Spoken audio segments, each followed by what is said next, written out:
పెళ్ళైనా పండగైనా వేడుక ఏదైనా పట్టుచీరల ప్రత్యేక వేదిక వారాహి సిల్క్స్.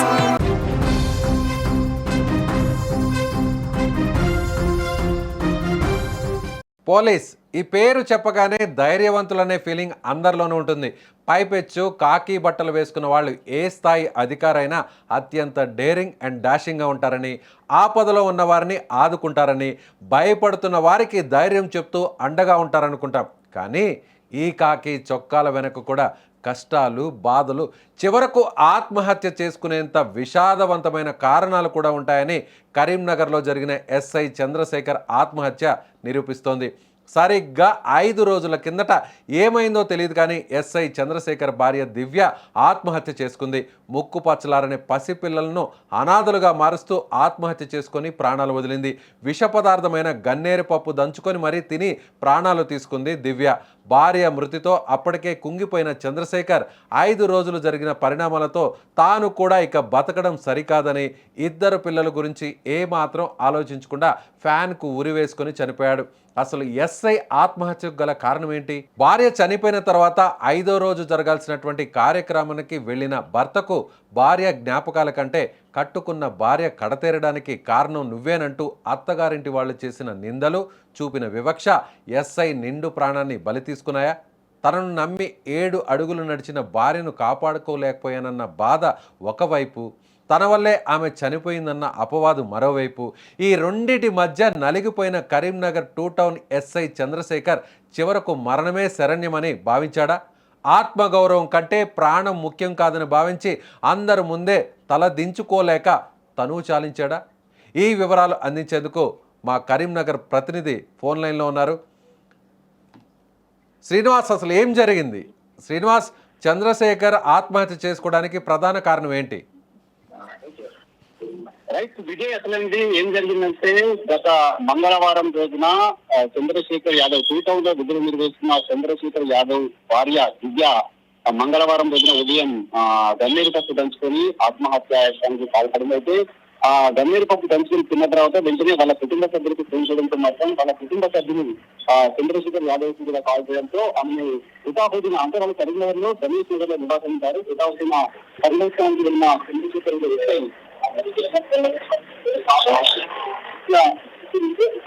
అంత్యక్రియల కోసం ఆమెను వాళ్ళ భద్రమైన కరీంనగర్ జిల్లా గండిపేట మండలం శ్రీకంపేట గ్రామానికి తరలించారు. అయితే తరలించిన వెంటనే అక్కడ కుటుంబ సభ్యులు కొంత ఆందోళన వ్యక్తం చేశారు. ఎందుకంటే తన కూతురు చావుకి ఎస్ఐ చంద్రశేఖర్ యాదవ్ కారణం అంటూ కూడా అటు కుటుంబ సభ్యులు, దాంతో పాటుగా బంధువులు కూడా అతన్ని దుర్భాషలాడడం జరిగింది. అతన్ని దగ్గర కానికపోవడంతో చాలా కొంత ఉద్రిక్తత పరిస్థితి కూడా నెలకొంది.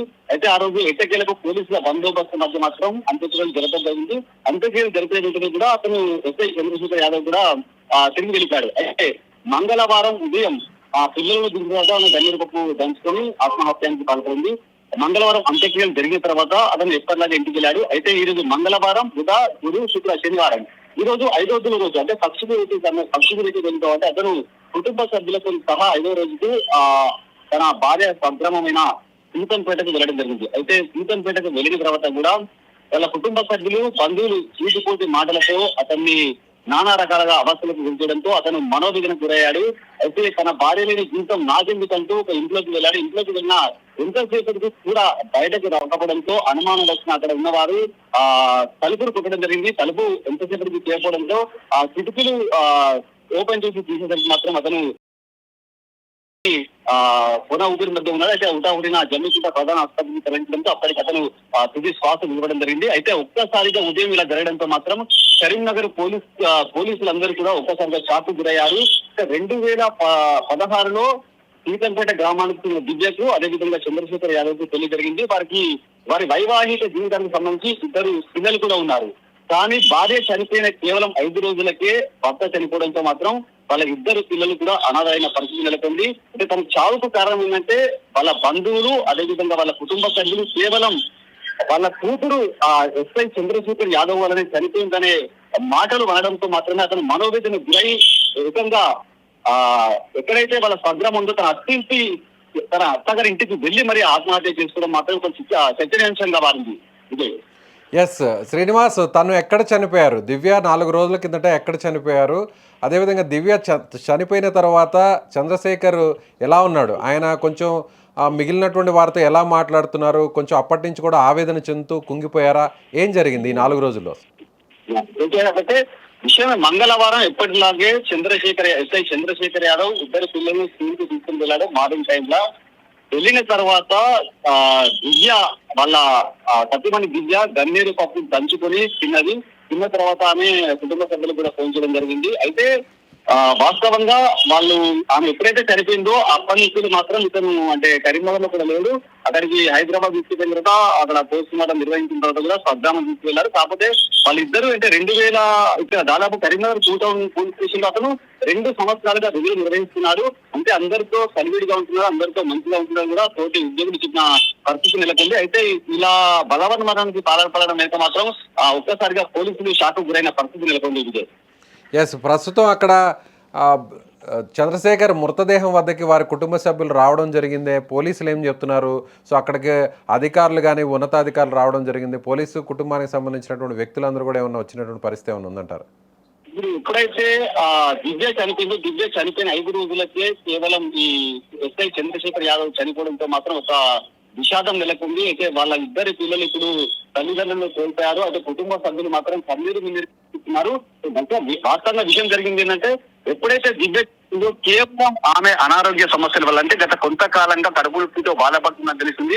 ఎన్ని హాస్పిటల్ కు తీసుకువెళ్ళినా కూడా ఆ కడుపు నొప్పి నయం కాకపోవడంతో కేవలం కడుపు నొప్పి భరించలేకనే మాత్రం ఆమె గన్నేరు పప్పును తీసుకొని చనిపోయిందని మాత్రం ఇక్కడ చెప్పడం జరిగింది. అయితే ఆమె భార్య చనిపోయిన వెంటనే తర్వాత 5 రోజులకే తన భార్య లేని జీవితం నాకెందుకని మాత్రం అతను బలవన్మరణానికి పాల్పడడంతో మాత్రం ఇటు చంద్రశేఖర్ యాదవ్ కుటుంబ సభ్యులు మాత్రం కన్నీరు మిన్నీరుగా వినిపిస్తున్న పరిస్థితి నెలకొంది. అయితే అతని మృతదేహాన్ని మాత్రం జమ్మికుంటలోని ప్రభుత్వ ఆసుపత్రికి తరలించారు. అక్కడ కొంత ఉద్రిక్త పరిస్థితి నెలకొంది.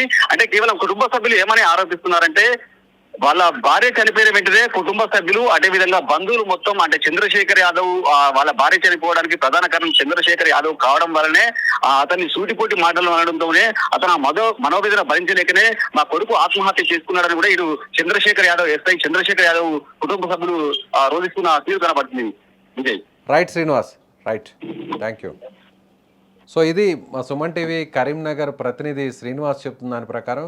సో 4 రోజుల తర్వాత అంటే భార్య చనిపోయింది. భార్య అనారోగ్యంతో తీవ్రమైనటువంటి కడుపు నొప్పితో బాధపడుతూ ఇక ఆ బాధను తట్టుకోలేక ఆత్మహత్య శరణం అంటూ ఆమె నేరుగా గన్నేరు పప్పు మింగి చనిపోయింది. అయితే ఈ 4 రోజుల పాటు భార్య లేనటువంటి పరిస్థితిని జీర్ణించుకోలేక కుంగిపోయినటువంటి చంద్రశేఖర్ని అప్పటికే దివ్యకు సంబంధించినటువంటి కుటుంబ సభ్యులందరూ కూడా ఆయన మీద ఆరోపణలు చేస్తూ తమ బిడ్డ చనిపోవడానికి ప్రధాన కారణం మీరే అంటూ కూడా నిందలు వేయడంతో ఆ బాధను తట్టుకోలేక ఈరోజు 5వ రోజు అంటే భార్యకు సంబంధించినటువంటి అంత్యక్రియల కార్యక్రమానికి ఏదైతే కర్మకాండల కార్యక్రమానికి హాజరైనటువంటి చంద్రశేఖర్ వాళ్ళు అన్నటువంటి మాటలను అవమానాలు తట్టుకోలేక నేరుగా ఒక గదిలోకి వెళ్ళి ఆత్మహత్య చేసుకున్నటువంటి పరిస్థితి కనిపిస్తుంది. పోలీసుకు సంబంధించినటువంటి వారందరూ కూడా పెద్ద ఎత్తున అక్కడికి చేరుకున్నారు.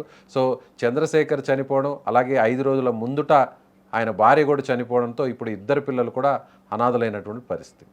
సో మీరేమనుకుంటున్నారు? క్షణికావేశంలో తీసుకునేటువంటి ఇలాంటి నిర్ణయాల వల్ల సో వాళ్ళకి సంబంధించినటువంటి కుటుంబ సభ్యులు ఇప్పుడు ఈ సంఘటనలో ఇద్దరు పిల్లల భవిష్యత్తు నిజంగా ఒక రకంగా శోక సముద్రంలో ఒక రకంగా అంధకారంగా మిగిలిపోయిందనే చెప్పాలి. మీ అభిప్రాయాన్ని కామెంట్ చేయండి.